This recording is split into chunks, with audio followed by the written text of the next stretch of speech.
Уважаемые депутаты Государственного Совета Республики Татарстан и приглашенные. Свое послание Рустам Минниханов начал с жизнеутверждающего. Татарстан продолжает устойчиво развиваться. Позитивные тенденции в экономике и социалке. Это стало возможным благодаря экономическому потенциалу республики и созидательному труду ее жителей. Президент отметил рост гражданской активности и социальной вовлеченности. На этом фоне очень важна эффективность взаимодействия государства и общества. Представителям органов власти нужно помнить, что доверие граждан – это ключевой индикатор оценки их деятельности. В своем обращении президент охарактеризовал состояние дел в каждой сфере и поставил конкретные задачи. В следующем году республике предстоит отпраздновать 2 юбилея. Столетие ТСР по указу Владимира Путина отметят на федеральном уровне. Безусловно, отмечая вековой юбилей родной республики, мы четко осознаем, что в основе его достижений труд многих поколений татарстанцев. Хочу выразить слова глубокой признательности всем, кто внес неоценимый вклад в процветание родного края. Вторая знаковая дата – 75-летие победы в Великой Отечественной войне. Особое внимание в объявленной стране Год памяти и славы следует уделить ныне здравствующим ветеранам. Живая память потомков – лучший памятник подвигу наших отцов и дедов. В следующем году в стране пройдет перепись населения. Президент нацелил здесь важно объективно и точно отразить сложившиеся этнические реалии. Серьезная работа предстоит по сохранению и развитию языков народов республики. Серьезной задачей остается создание во взаимодействии с федеральным центром оптимальных условий для сохранения и поддержки родных языков, народов и государственных языков Республики Татарстан. Важным проектом стала инициатива Ментимир Шаймиева по созданию сети полилингвальных образовательных комплексов. В приоритете межнациональный мир. И здесь президент поблагодарил Республиканский фонд Возрождения. Знаковым событием в год 440-летия обретения Казанской иконы Божьей Матери стало завершение строительства воссоздаваемого Казанского собора. Сегодня ведется его роспись.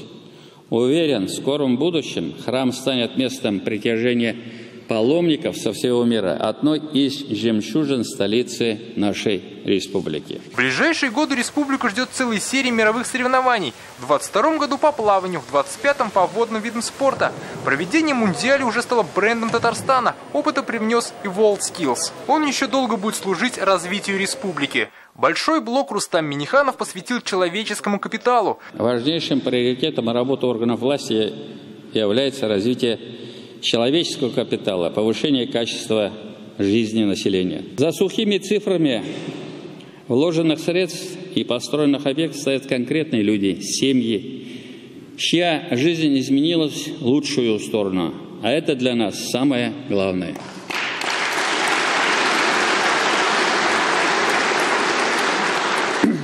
Безусловно, нам предстоит решить еще немало проблем.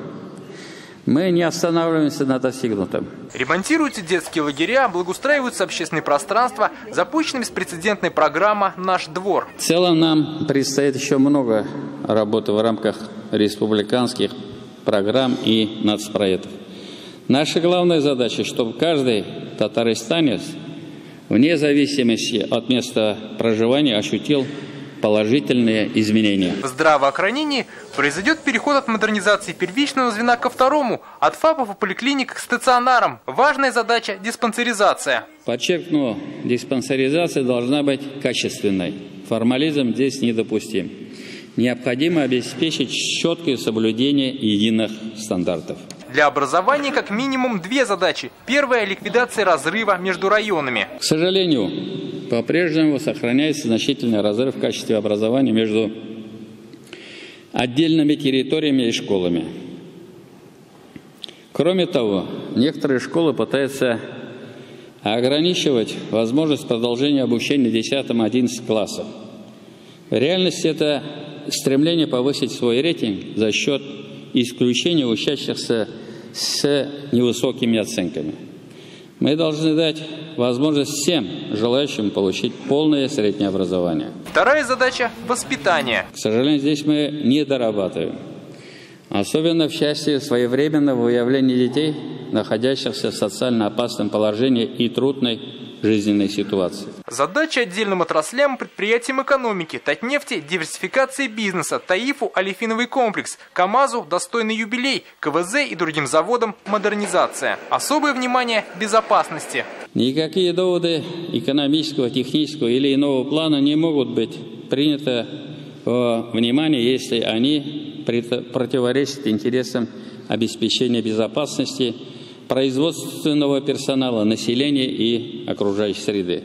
Кроме того, важной задачей президент обозначил экологическую безопасность. Все крупные проекты должны пройти экспертизу и в экологии. Что касается проекта по строительству завода по термической переработке твердых бытовых отходов, то он дополнительно пройдет международную экологическую экспертизу. Самозанятым и малому бизнесу большая помощь. Мы и дальше будем принимать меры по созданию благоприятного климата для ведения бизнеса и снижения давления контрольно-надзорных органов. В сельском хозяйстве нужно распространять опыт успешных хозяйств. Республика – российский лидер по производству молока, картофеля и еще целого ряда продуктов.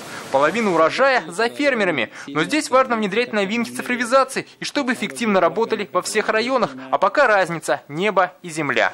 Новое хозяйство ОРСИС, Агро-Нижнекамский район, которое работает менее года, уже производит 44 тонн молока в сутки. Это больше, чем весь Мензелинский район, где поголовье 2,5 раза больше. Особенность этого послания, помимо руководителей, в большом концертном зале были самозанятые, школьники, олимпиадники и победители WorldSkills. Это Айдар Минеев, Ислам Нигматуллин, Эмиль Мифтахов, Оскар Арсланов. Ребята сегодня в этом зале. Я попросил их встать. Давайте мы им поаплодируем. Вот они. Наша гордость.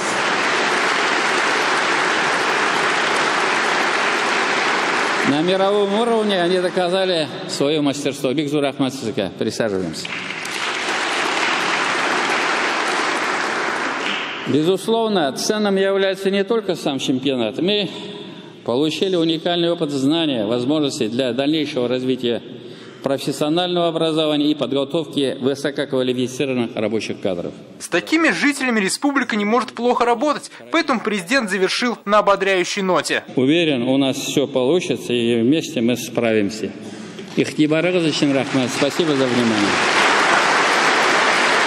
Послание президента длилось около часа, а участники разошлись буквально за считанные минуты. Как отметил президент, перед республикой стоят масштабные задачи. Нужно смело идти вперед и не бояться трудностей. Дмитрий Айринин, Марат Зайдуллин, Данил Филатов, ТНВ, Казань.